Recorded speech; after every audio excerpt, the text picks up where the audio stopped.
starting tower dives. They got the tanks who can stand there. They have all the instant CC to lock them down. They have the Twisted Fate porting from the mid lane. They use sad party in this one. They know. There's the hook onto Ziv. This is going to be a fast first blood. Mountain still trying to focus on that red buff as much as he can, hoping it was only a small skirmish, but then 2 more members of EDG pop out. Really good read from A. He already swapped into top side to make sure Ziv can get some farm on here, because the wave is already pushing in. And it's a 2 versus 4. Ziv right now isolated as a 1v3. Mako takes the first turret shot. Early flash from Ziv trying to get away. Koro is low, has no escape. They're going to trade one back, but Ziv will also fall. Both top laners dead. And now Mountain's in a really fast spot. Flashes in, gets some depth with the snipe. 3-1 EDG.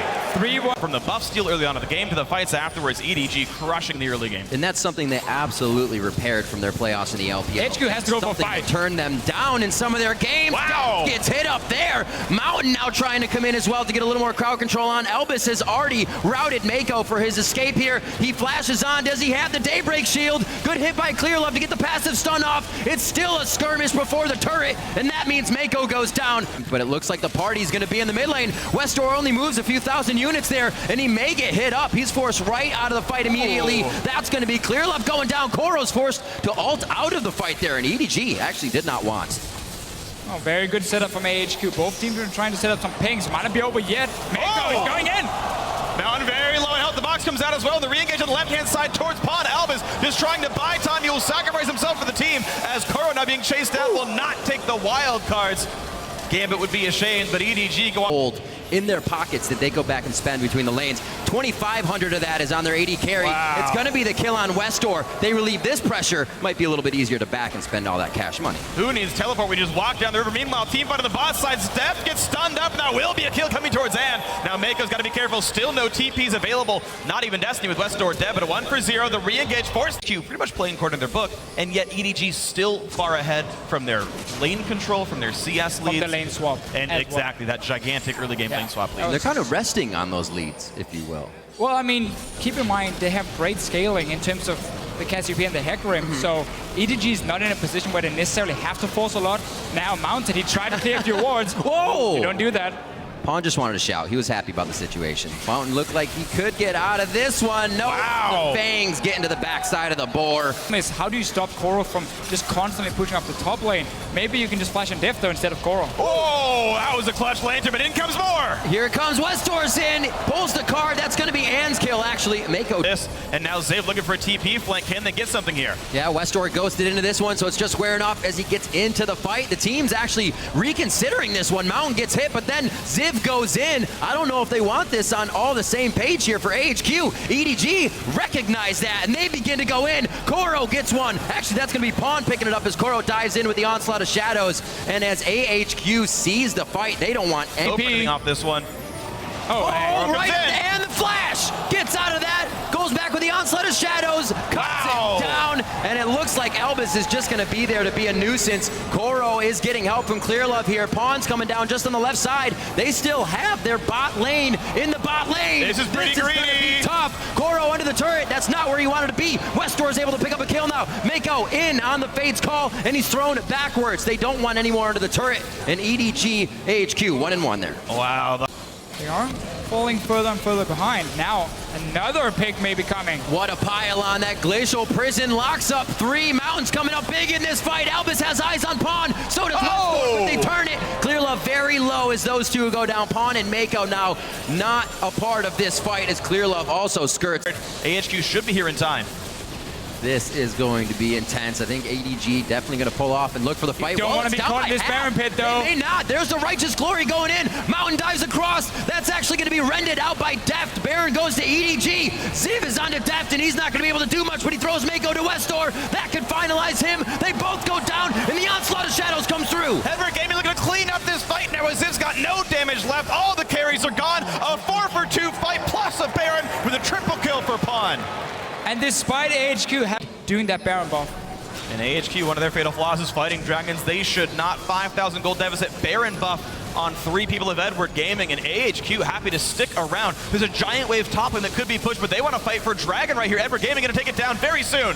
Here comes another Destiny. Deja vu, but on the other side of the map, who's going to take this one? It is going to be Dragon. Deft once again rends it. Ziv is going to pick up Pawn. No triple kill for him this time. And to the back line, and cannot keep himself alive long enough. And it looks like EDG will just start to trample down on the members of AHQ after taking the Dragon and controlling the fight nicely. And we talked about how EDG... It's only for vision at this point. Albus is at the front door of this engagement, and he's going to be the one that's hooked first. And he's got a lot of armor and MR, but the damage output still coming through from Deft. Will there be any kind of re-engage? It's a 1-for-0. Civility popped to go backwards, actually. So much for that lane only going one way. These guys are running for dear life. Clearlove poked down a little bit, but AHQ, no illusions of winning this battle whatsoever. Yeah. But they re-engage up on a Koro anyway. Ziv waiting around. This is a 5v4. Keep in mind, there's the dive onto, and he's trying to cut out with the Ruin King, but there's so much pain coming through. Koro can't quite make it happen. Mako flashes, can't reach it. Mountain, however, is caught by Pawn. Ready to deal the damage. Cleanse on up.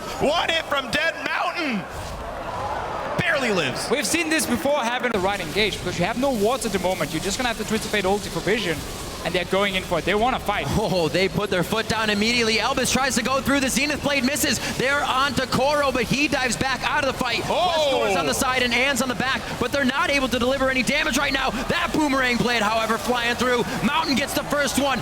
Deft's going to pick up a kill. Winning it! Onto Westor. They are picking up the kills they need. The HP bars of EDG are falling, but a second guess here by Mountain and Ann may have given EDG the edge on the fight. Pawn is not going to try it again. Koro and Albus back and forth as he cuts down Albus finally.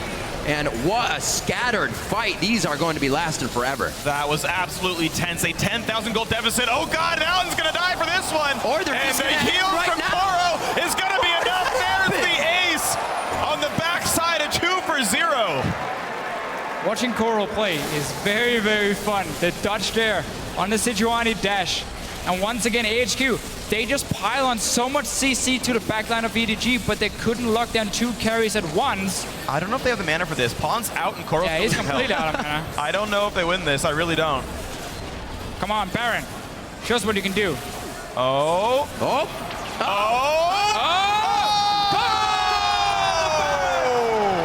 Koro has to die every single time. And he's still dead, so AHQ starting up on a Baron. There is no teleport. This is incredibly risky, but it's a play they're going to make. TP and Destiny pop to engage onto EDG. Indoors Pawn they go. Is it going to be enough? The stun lands as well. Sarah's shields will still be down, but a massive re-engage. The spell vamp is so massive, and in comes Koro. It's a 1-for-0, and out goes AHQ. 3 kills going to be picked up for this one. The McHale's right onto Pawn immediately, lets him run rampant. Double kills all around for EDG as Koro finally gets back. I think it's going to be hard for him to die on this one, but it looks like they're actually going to be pushing base. I like this here. Go for the base, because you had so much trouble breaking into it with all the wave clear from AHQ. Open it up now. You have minion waves as well. They can win. There's 40 seconds. You might just be able to finish the whole game. And here they go. Koro's going to be tanking this turret. He is beyond tanky. 30 seconds on the respawn. There's the mini wave. He's even got a cannon. There is no way I feel like Mountain could actually clear this wave properly. Come on, and here comes the game-winning push. He says, follow me, come this way, not the Nexus turrets. What a game 1 from EDG. AHQ said it would be 4. They have their chance now. EDG takes game 1. What a great controlled game by Edward Gaming. It is difficult to play against a Twisted Fate as good as Westor, to not get picked off, to maintain your gold lead, even in a big split-up game. You don't even have siege potential. And EDG had to play for the Dragons, for the Barons, slow and methodical, and they did it. 2 things started the whole thing for EDG. The lane swap was so heavily in their favor. They got very, very far ahead. Koro got free farm down in the bottom lane one-on-one. Then the mid lane pressure where they got down the early tower. They had some good fights defending these wards. Mid-game, they were splitting up a few times. AHQ really showed what they could do with this combi, how good they are at finding the picks. But then it stopped once EDG decided, now we group, we focus on objectives like Baron, like Dragon, and you have to come team fighters straight on. I loved the early, I wouldn't say adaptation.